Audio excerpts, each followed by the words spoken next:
नमस्कार दोस्तों, सीटेट की परीक्षा 7 जुलाई को हुई थी।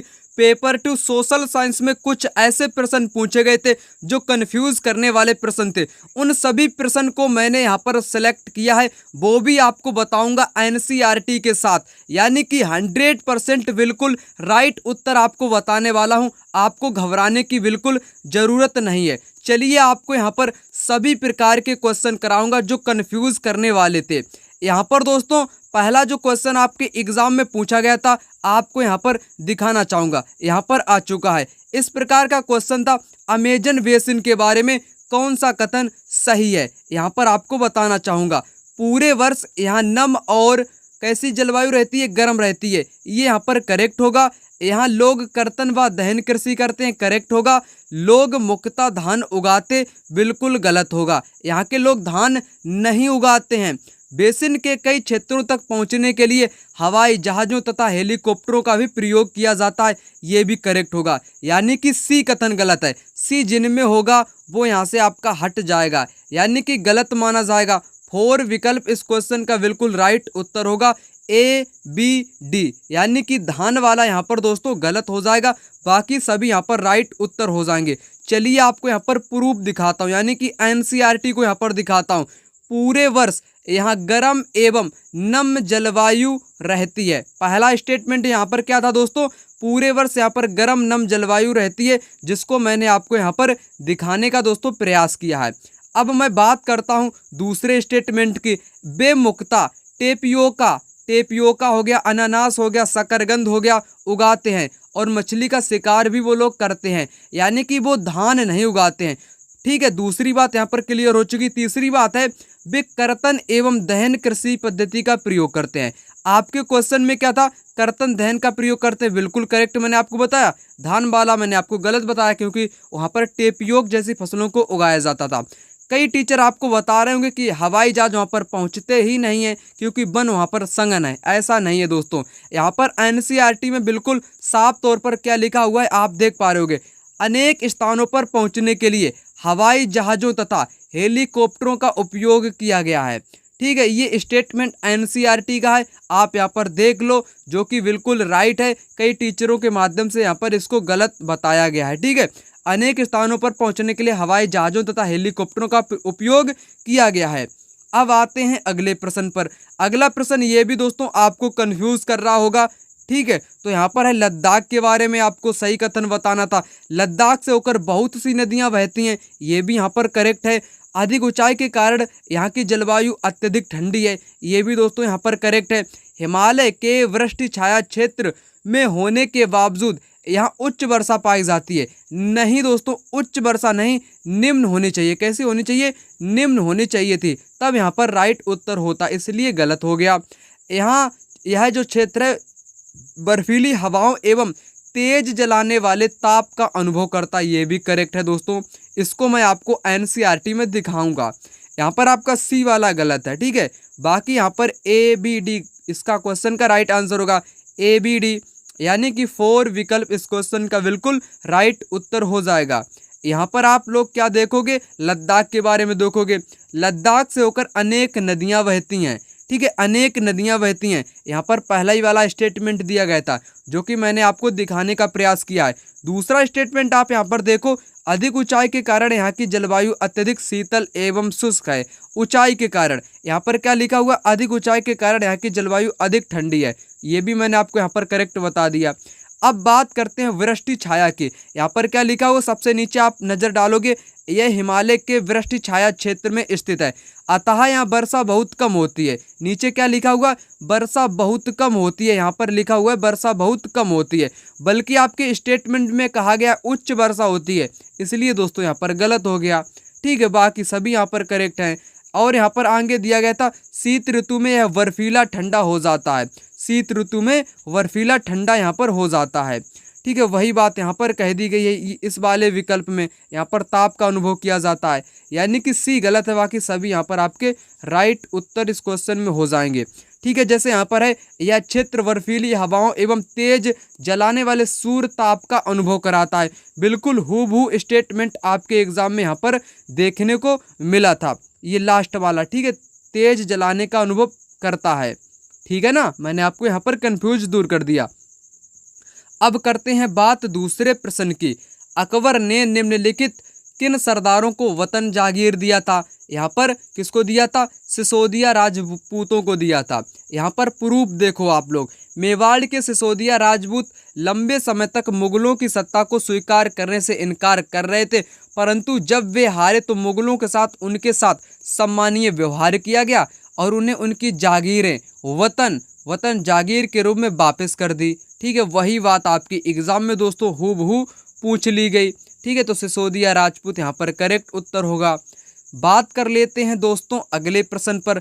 मुगल राजस्व व्यवस्था जिसमें हर फसल के लिए राजस्व की दर अलग अलग सूची बनाई गई थी, उसे दोस्तों जब्द कहते हैं। क्या कहते हैं? जब्द कहते हैं। कई टीचर आपको बोलते होंगे इक्ता, कोई बोलता होगा जागीर। नहीं दोस्तों, ये सब गलत है, जब्द बोलते हैं। यहाँ पर आप एनसीईआरटी को देखो, यहाँ पर क्या लिखा है? प्रत्येक सूबे प्रांत को राजस्व मंडलों में बांटा गया, प्रत्येक की हर फसल के लिए राजस्व की दर अलग अलग सूची बनाई गई। राजस्व प्राप्त करने की इस व्यवस्था को जब्द कहते हैं। क्या कहते हैं? इसको जब्द कहते हैं। साफ लिखा हुआ बिल्कुल एनसीईआरटी में। ठीक है, तो इसीलिए मैं कहता हूँ कि आप किसी के भी नोट्स मत खरीदा करो। नए स्टूडेंट देख रहे हो तो इस वीडियो को लाइक करिएगा और चैनल को भी सब्सक्राइब करिएगा।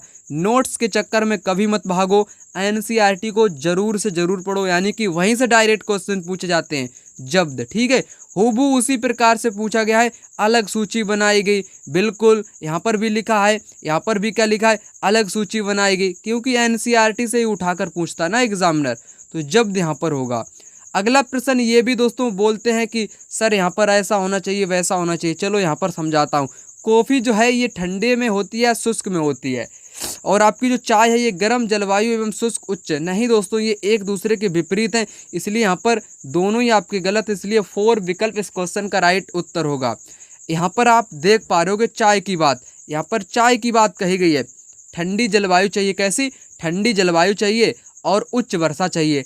ठंडी जलवायु के साथ उच्च वर्षा चाहिए, ठंडी जलवायु के साथ उच्च वर्षा चाहिए चाय को, लेकिन यहाँ पर गर्म दी गई इसलिए गलत है। यहाँ पर ठंडी होनी चाहिए थी। उच्च वर्षा तो चाहिए, बिल्कुल करेक्ट है, परंतु यहाँ पर ठंडी होनी चाहिए थी।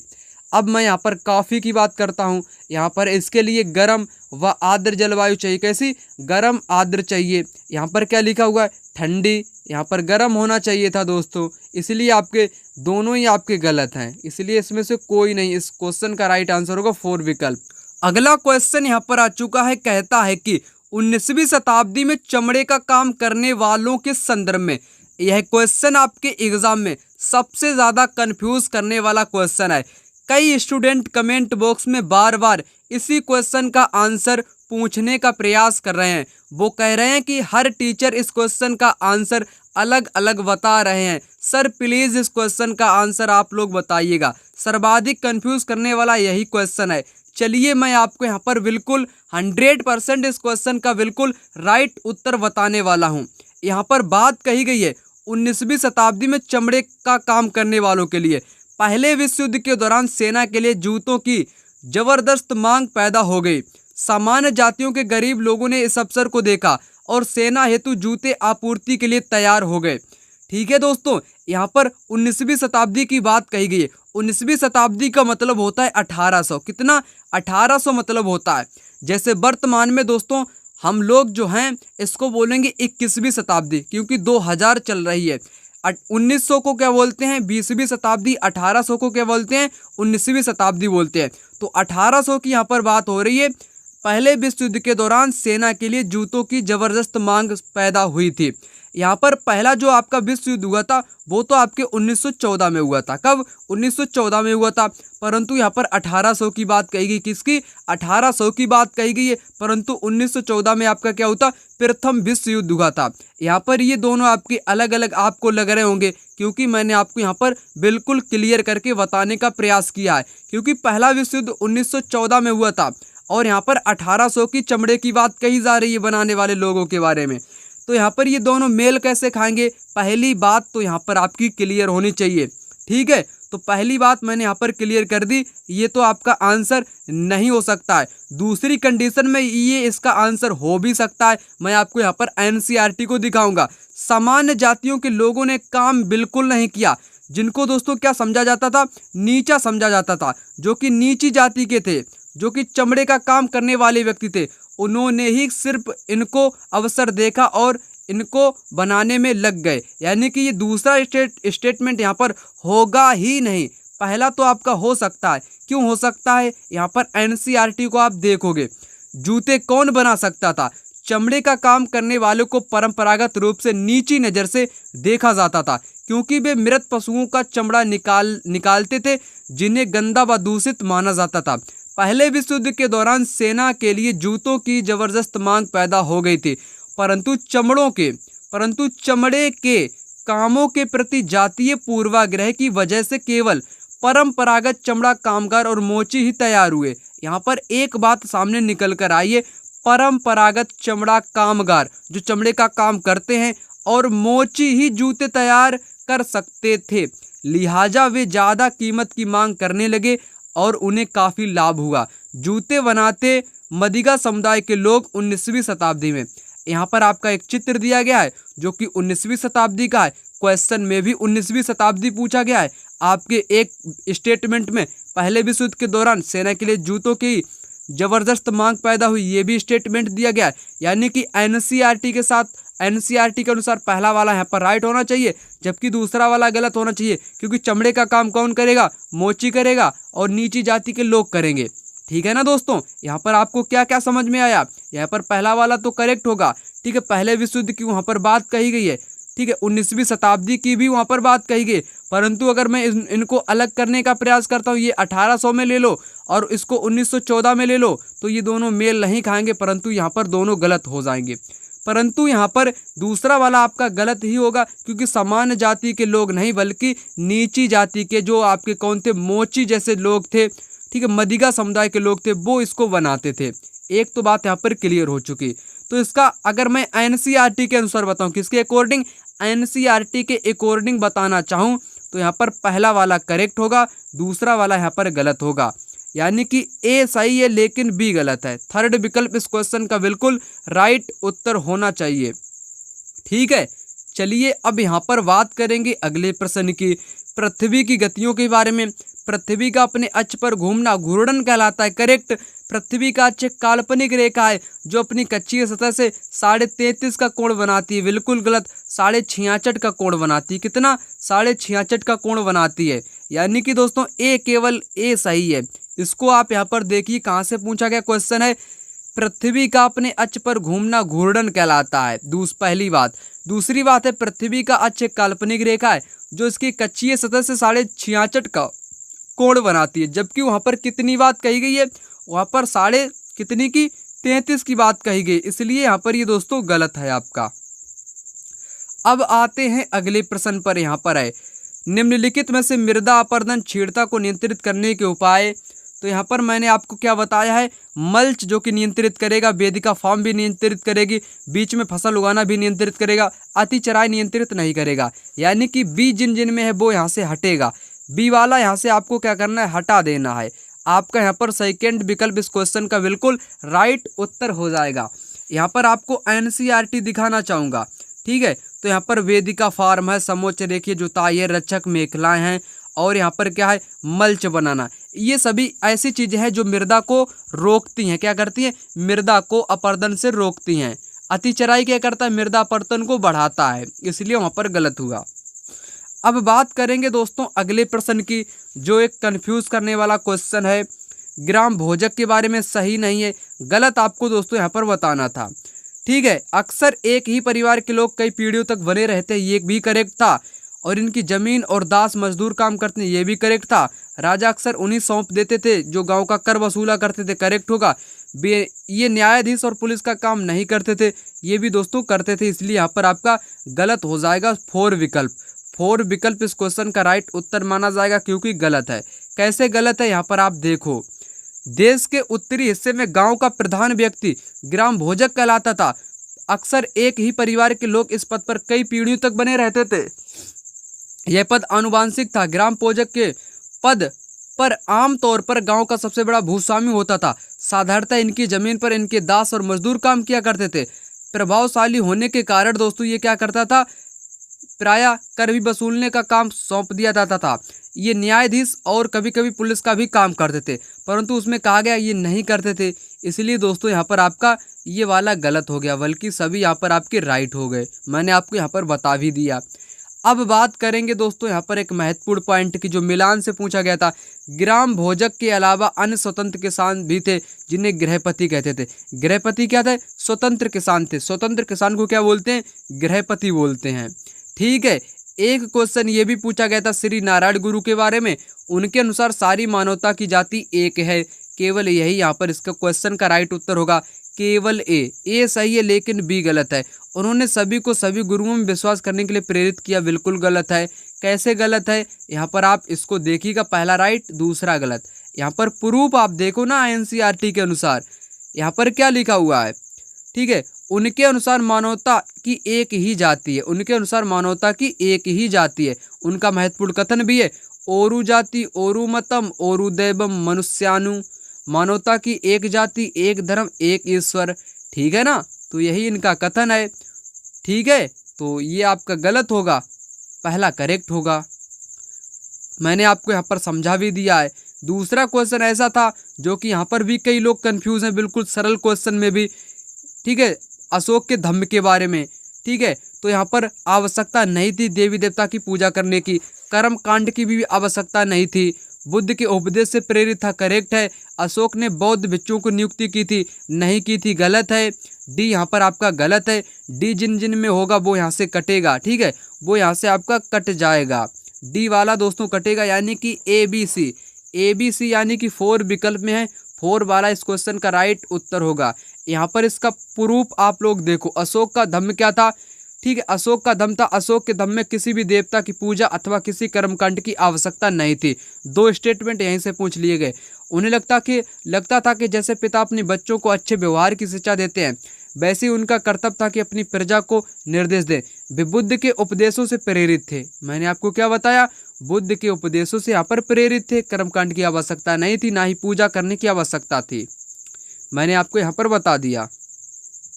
ठीक है ना? तो यहाँ पर ए बी सी यहाँ पर करेक्ट होंगे, ए बी सी 4 वाला विकल्प।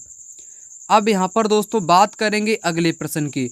यहाँ पर ये वाला क्वेश्चन, ठीक है, सर्वोच्चता नीति के बारे में। कंपनी ने दावा किया कि उसका सर्वोच्च अधिकार नहीं था। ऐसा नहीं दोस्तों, ये गलत बोला है। उसका सर्वोच्च अधिकार था। अपने हितों की रक्षा के लिए वह भारतीय रियासतों का अधिग्रहण करने या उनको अधिग्रहण की धमकी देने का कंपनी अपने आप मतलब कि अपने पास मानती थी धमकी देने का अधिकार। ये भी यहाँ पर करेक्ट है। ठीक है। यानी कि पहला गलत है, दूसरा करेक्ट है। तो यहाँ पर आपका क्या होना चाहिए? ए गलत है, बी सही है, 4 विकल्प। यहाँ पर प्रूफ आप लोग देखो। सर्वोच्चता का दावा, यहाँ पर क्या लिखा है? सर्वोच्चता की नीति शुरू की गई थी। ठीक है। उसकी सत्ता सर्वोच्च है, इसलिए वह भारतीय राज्यों के ऊपर है। अपने हितों की रक्षा के लिए वह भारतीय रियासतों का अधिग्रहण करने या उनको अधिग्रहण की धमकी देने का अधिकार अपने पास मानती है। यही हूबहू स्टेटमेंट आपके एग्जाम में पूछा गया, बिल्कुल हूबहू पूछा गया है दोस्तों। इसको यहाँ पर बी वाले को देखो आप। ठीक है। मैंने आपको यहाँ पर बताया। अब बात यहाँ पर दोस्तों करते हैं एक कंफ्यूज वाले क्वेश्चन की, जनसंख्या पिरामिड वाला क्वेश्चन। ठीक है। एक बड़े आधार या चौड़े आधार, पतली चोटी, जैसे कि चौड़ा आधार हो गया, पतली इसकी चोटी हो गई, इस प्रकार से। तो ये क्या दोस्तों दर्शाता है, उसको आपको यहाँ पर बताना था। मैं आपको यहाँ पर बताऊंगा। तो ये दोस्तों है, इसमें क्या होते हैं, बच्चे अधिकतर जन्म लेते हैं, यानी कि जन्म दर यहाँ पर उच्च होती है। वृद्ध आयु वर्ग में उच्च मृत्यु दर होती है, यानी कि जो बूढ़े लोग होते हैं, यानी कि बूढ़े व्यक्ति हो जाते हैं, उनकी मृत्यु दर एकदम तीव्र गति से होने लगती है, यानी कि जल्दी जल्दी वो मरने लगते हैं। तुलनात्मक रूप से युवा जनसंख्या होती है। युवा कैसे होगी? जब आप बच्चे ज़्यादा जन्म लेंगे तो युवा जनसंख्या यहाँ पर आपको देखने को मिलेगी। शिशुओं में मृत्यु दर अधिक, अगर अधिक बच्चे मरेंगे तो दोस्तों ये उच्च जन्म दर कैसे होगा? ठीक है। तो यहाँ पर आपका डी गलत है, बाकी सभी करेक्ट है। डी यहाँ पर गलत है, बाकी ए बी सी यहाँ पर करेक्ट है। ए बी सी यानी कि सेकेंड विकल्प इस क्वेश्चन का राइट उत्तर हो जाएगा दोस्तों। यहाँ पर इस क्वेश्चन का प्रूफ आप लोग देखो ना। ठीक है। क्या है? आधार चौड़ा है, ऊपर तीव्रता से संकरा होता है। ऐसा इसलिए कि बहुत से बच्चे जन्म लेते हैं, पहली बात, यानी कि जन्म दर बच्चों की यहाँ पर अधिक है।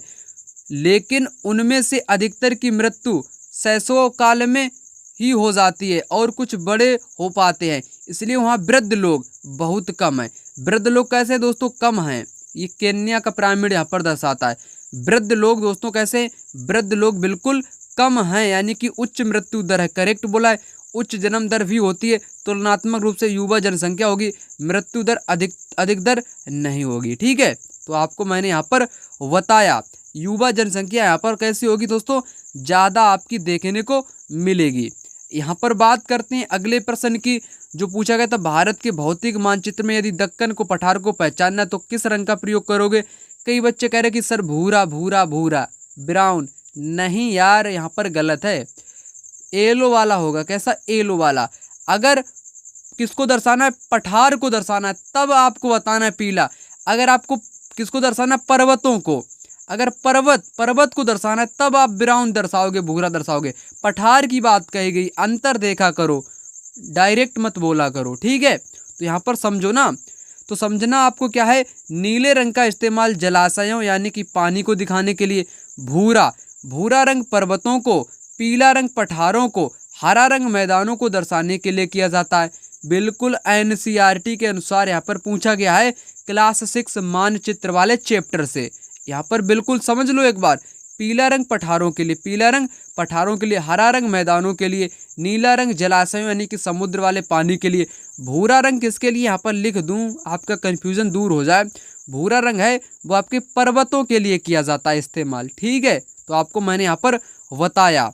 यहाँ पर अगला प्रश्न दोस्तों था आपका मिलान वाला। यहाँ पर भी कई विद्यार्थी कंफ्यूज हैं, जबकि बिल्कुल आपका हलवा क्वेश्चन था, यानी कि बिल्कुल सरल क्वेश्चन आपसे पूछा गया था।